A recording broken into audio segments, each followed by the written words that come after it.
আপনারা দেখলেন হেফাজতে ইসলাম এবং ইসলামী শাসনতন্ত্র আন্দোলন, এরপরে আরও আলেম ওলামাদের যে সংগঠন, তাদের তীব্র একটি প্রতিবাদ দেখা গেল যে সংস্কার কমিশনের চেয়ারম্যান যিনি করেছেন, যাকে, যে নারীকে, তাকে বেশ্যা বলেও অভিহিত করেছেন তারা। তো কাজেই ডক্টর মোহাম্মদ ইউনূস তিনি করতে পারছেন না।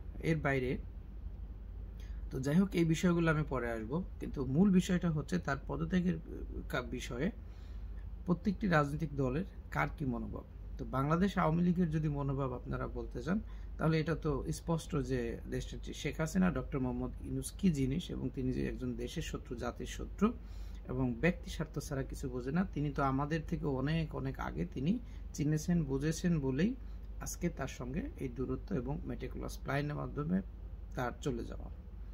তো আওয়ামী লীগের কথা বাদ দেই, এরপর হচ্ছে বিএনপির যুগ্ম মহাসচিব সালাউদ্দিন আহমেদ স্পষ্ট করে বলেছেন যে তিনি আবেগের বশে ডক্টর মোহাম্মদ ইউনূস সরকার থেকে চলে যান, সেটা আমরা চাই না, কিন্তু তিনি চলে গেলেও দেশের মতো চলবে, কোনো শূন্যতা তৈরি হবে না।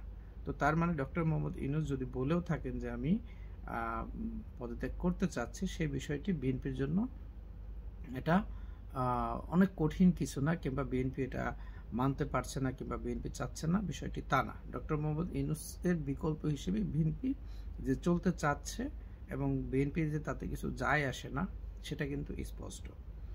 এটা একটি বিষয়। বিএনপি বলেন, ভিপি নূর বলেন, এবং বাংলাদেশের যারা মুক্তিযুদ্ধের পক্ষে যে শক্তিগুলো আছে, এবং বাংলাদেশ সেনাবাহিনী সহ, এদের মধ্যে কিন্তু কোনো পরিবর্তন লক্ষ্য করা যায় নাই, বরং সবাই ডক্টর মোহাম্মদ ইউনূসের পদত্যাগ এটাকে মেনে নিয়েছেন। এটা হচ্ছে একটি স্পষ্ট বিষয়। সেনাবাহিনী যেমন বাড়তি নিরাপত্তা জোরদার করেছেন, এরপরে হচ্ছে আরও অনেক কিছু তৎপরতা আছে। এটা আমার কাছেও কিছু নিউজ আছে, কিন্তু সব কিছু প্রকাশ্যে বলা যায় না বিধায় বলছি না। কিন্তু লক্ষ্য করবেন ডক্টর মোহাম্মদ ইউনূসকে কারা চাচ্ছে যে ডক্টর মোহাম্মদ ইউনূস থাক। একটা হচ্ছে এই যে বাচ্চা ছেলেপেলে, যে এনসিপি, এদের 2-4-500 ছেলেপেলে আছে, ক্যাডার আছে, এরা চাচ্ছে। এরপরে কে চাচ্ছে? ইনিয়ে বিনিয়ে হেফাজত ইসলামের যে আপনার মামুনুল হক, উনি একটা বক্তব্য দিয়েছেন, সেখানে তিনি ব্যালেন্সিং একটা বক্তব্য দিয়েছেন। তিনি বিএনপির সাথেও থাকতে চাচ্ছেন, আবার ডক্টর মোহাম্মদ ইউনূসকেও আরও কিছুদিন রাখতে চাচ্ছেন। তার কথা এই বিষয়টি স্পষ্ট। এরপরে হচ্ছে ইসলামী শাসনতন্ত্র আন্দোলন, তাদের বক্তব্য স্পষ্ট যে তারাও চাচ্ছেন ডক্টর মোহাম্মদ ইউনূস থাক। জামাত ইসলাম চাচ্ছেন ডক্টর মোহাম্মদ ইউনূস থাক, এবং বাংলাদেশে যারা ডানপন্থী, মূলত যারা খেলাফত প্রতিষ্ঠা করতে চাচ্ছে, যাদের স্বপ্ন এই বাংলাদেশ ইসলামী রাষ্ট্রে প্রতিষ্ঠিত হবে, এই গোষ্ঠীটি চাচ্ছে ডক্টর মোহাম্মদ ইউনূস থাক। আর হচ্ছে বাংলাদেশের যারা উগ্রবাদী, জঙ্গিবাদী যে গোষ্ঠী। এখন আমি এই জিনিসটা স্পষ্ট করে বলতে চাই যে একজন সুদের কারবারি, সুদ ব্যবসায়ীর সঙ্গে ইসলামের কোনো সম্পর্ক নাই।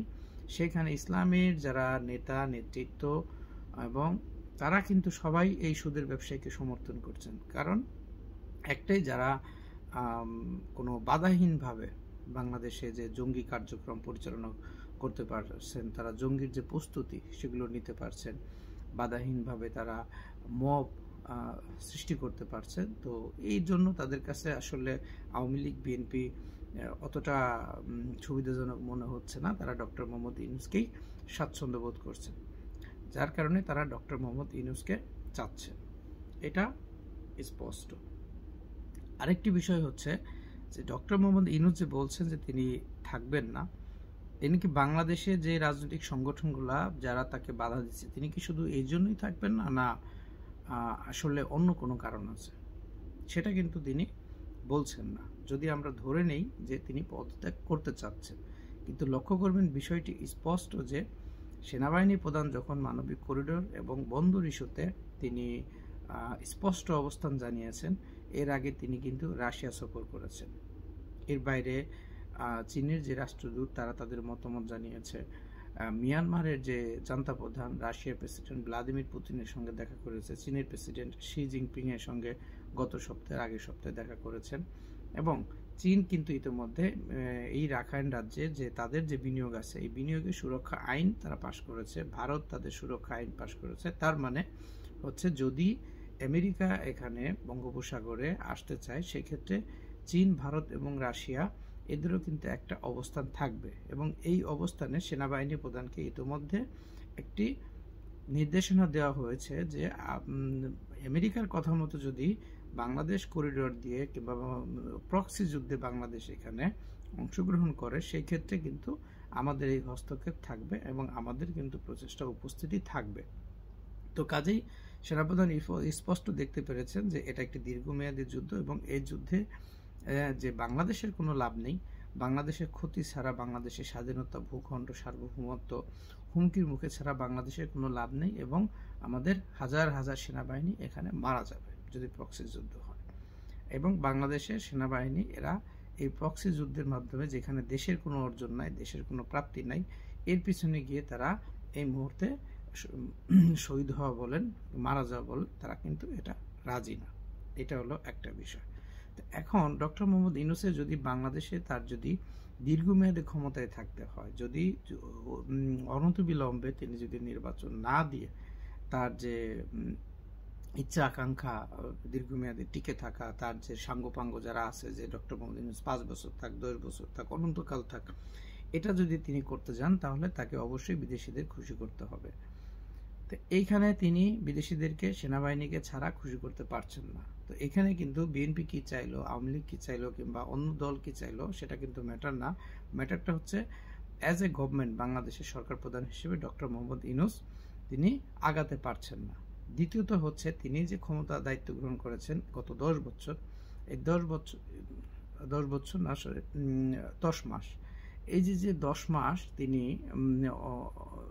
10 মাস যিনি দায়িত্ব গ্রহণের পর থেকে বাইরের যে দেশ, তিনি বলেছেন প্রথমে যে এদেশে বিনিয়োগের বন্যা হয়ে যাবে, চাকরির বন্যা হয়ে যাবে এবং বন্যার পানির মতো বাংলাদেশে শুধু বিনিয়োগ ঢুকবে, ডলার ঢুকবে, এই সেই। এবং কিন্তু দুঃখের বিষয় হচ্ছে তিনি তার আন্তর্জাতিক খেলোয়াড় হওয়ার সত্ত্বেও, যদিও তিনি স্বঘোষিত আন্তর্জাতিক খেলোয়াড়, এখন আন্তর্জাতিক খেলোয়াড় হওয়া সত্ত্বেও তিনি বাইরের কোনো দেশ থেকে তার ইমেজকে কাজে লাগিয়ে দেশের জন্য একটি ডলারও তিনি আনতে পারেননি।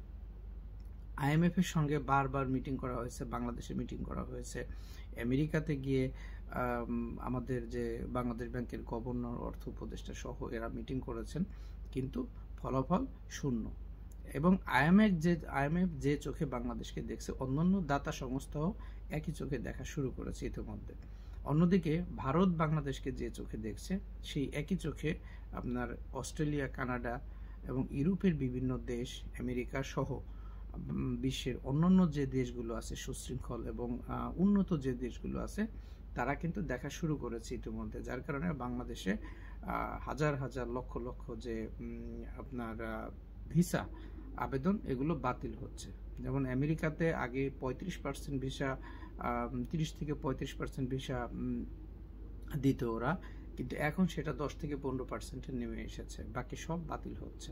অস্ট্রেলিয়াতে একই অবস্থা, কানাডাতে একই অবস্থা, মধ্যপ্রাচ্য একই অবস্থা। কারণ বাংলাদেশকে এখন কেউ আর বিশ্বাস করতে চাচ্ছেন না ডক্টর মোহাম্মদ ইউনূস যতদিন আছেন। এটা হচ্ছে একটি বিষয়। এর বাইরে আপনারা দেখবেন গত 3-4 দিন আগে আপনার মানবাধিকার যে সংগঠন হিউম্যান রাইটস ওয়াচ, ওরা কিন্তু স্পষ্ট বিবৃতি দিয়েছে এবং তারা স্পষ্ট করে বলেছে ডক্টর মোহাম্মদ ইউনূস বাংলাদেশে মত প্রকাশের যে স্বাধীনতা, সেটাকে তিনি খর্ব করছেন। বাংলাদেশের যে রাজনৈতিক দল আওয়ামী লীগ, তাকে সে নিষিদ্ধ করে রাজনৈতিক সভা সমাবেশ কর্মসূচিতে বাধা দিয়েছেন, সাংবাদিকদের গ্রেপ্তার করেছেন। এইসব বিষয়ে তারা কিন্তু তাদের উদ্বেগ, উৎকণ্ঠা জানিয়েছেন এবং সরাসরি আপনার ইউরোপ এবং আমেরিকাকে তারা হস্তক্ষেপ করার জন্য সুপারিশ করেছে। এটা একটি বিষয়। দ্বিতীয়ত হচ্ছে অস্ট্রেলিয়ার আপনার দেখবেন প্রায় 70 থেকে 80 জন সিনেটর, ওদের যে এমপি যেটাকে বলে, তারা কিন্তু ইউনূস সরকারকে বিবৃতি পাঠিয়েছেন, লিখিত বিবৃতি পাঠিয়েছেন প্রধান উপদেষ্টা কার্যালয় বরাবর, এবং তারা স্পষ্টভাবে বাংলাদেশে যে মানবাধিকার এবং মত প্রকাশের যে স্বাধীনতা, সেই বিষয়ে যেন খর্ব না হয় এবং এটা যেন সমুন্নত রাখা হয়, তারা কিন্তু মতামত দিয়েছেন। তো কাজেই ডক্টর মোহাম্মদ ইউনূস শুধু এই বিএনপি কিংবা আপনার আওয়ামী লীগের চাপে তিনি থাকছেন না কিংবা কাজ করতে পারছেন না, বিষয়টা কিন্তু এরকম না। তিনি ভুল করতে করতে এমন একটা জায়গায় এসে পৌঁছেছেন, তাকে বিদেশি শক্তি কেউ বিশ্বাস করতে পারছে না, প্রতিবেশীরা কেউ বিশ্বাস করতে পারছে না, এবং দেশের যে রাজনৈতিক যে দল, যারা তার বন্ধু ছিল, যারা তার নিয়োগকর্তা ছিল, একমাত্র এই ছোট ছোট বাচ্চাগুলো বাদে কেউ তাকে বিশ্বাস করতে পারছেন না। এখন যেহেতু বিশ্বাস করতে পারছেন না, স্বাভাবিক কারণে একটি মানুষ আক্ষেপ করে তিনি বলতেই পারেন যে আমি থাকতে চাচ্ছি না। আসলে তার থাকা না থাকার কোনো বিষয় না।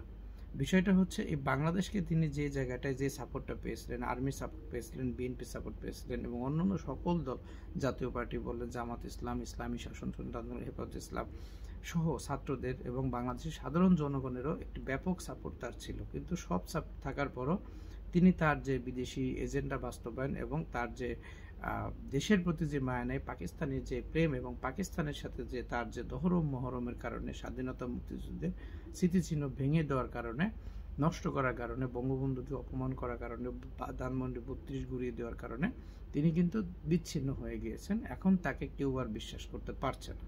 এটা হচ্ছে সব থেকে বড় কথা।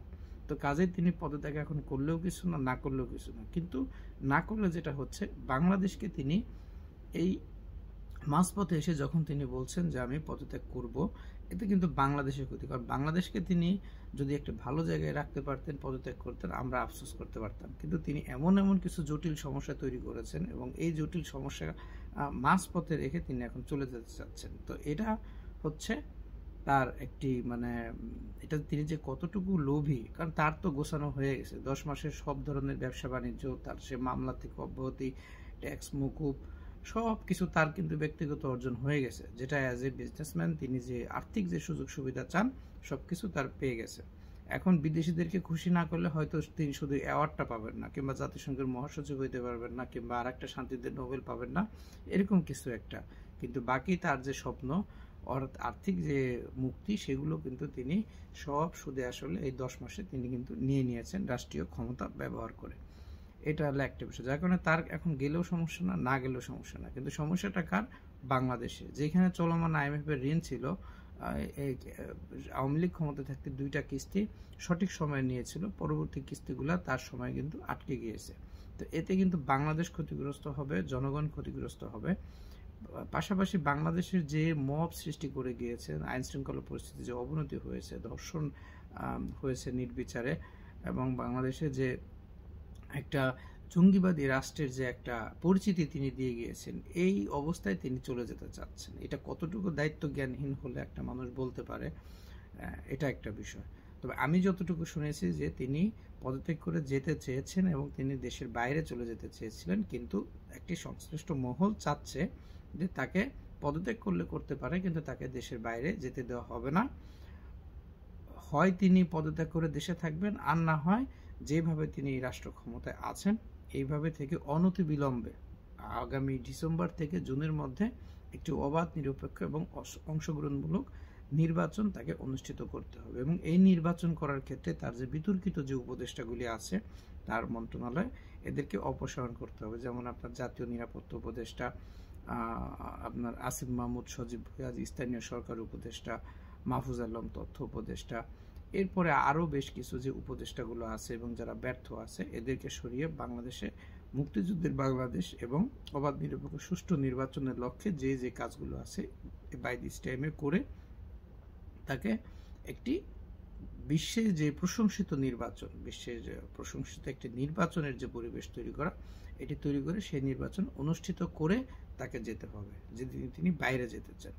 আর এই অবস্থায় তিনি যদি পদত্যাগ করতে চান, তাহলে তিনি দেশের বাইরে যেতে পারবেন না, তাকে বাংলাদেশেই থাকতে হবে। এই শর্ত তাকে দেওয়া হয়েছে, যার কারণে উনি এখন নতুন করে চিন্তা ভাবনা করছেন। হয়তো আপনারা আগামীতে দেখবেন তিনি হয়তো পদত্যাগ করবেন না, হয় তাকে সরানো হবে, সরিয়ে তাকে জেলে যেতে হবে। এটা হলো একটা বিষয়। যদি তাকে সরানো হয়, তাকে জেলে যেতে হবে, এটা হচ্ছে একটা বিষয়। আর যদি তিনি থাকেন, তাহলে তিনি এই উপদেষ্টা পরিষদ পুনর্গঠন করবেন এবং এখানে বেশ কিছু উপদেষ্টা বাদ যাবে এবং ভালো ভালো কিছু লোককে নিয়োগ দেওয়া হবে, এবং সেটা অবশ্যই অন্য কারো পরামর্শে, তার ইচ্ছাতে না। এদেরকে নিয়োগ দিয়ে একটি অবাধ, সুষ্ঠু এবং নিরপেক্ষ নির্বাচন অনুষ্ঠানের লক্ষ্যে তিনি যত দ্রুত সম্ভব সেই লক্ষ্যে তিনি কাজ করে নির্বাচন দিয়ে তিনি বিদায় হবেন। এই হচ্ছে 2টা অপশন। আর যেটা আছে স্বেচ্ছায় পদত্যাগ, স্বেচ্ছায় পদত্যাগ যদি তিনি করেন, এই বাংলাদেশেই তাকে থাকতে হবে, এর বাইরে যাওয়ার কোনো সুযোগ নেই। এটাই হচ্ছে বাস্তবতা, এবং আগামী 48 ঘন্টায় আপনারা হয়তো এই বিষয়ে দৃশ্যমান কোনো অগ্রগতি দেখবেন বলে আমি আশা করছি। এই বলে আমি আমার আজকের যে ভিডিও শেষ করছি। সবাই ভালো থাকবেন, সুস্থ থাকবেন, দোয়া করবেন। ধন্যবাদ সকলকে।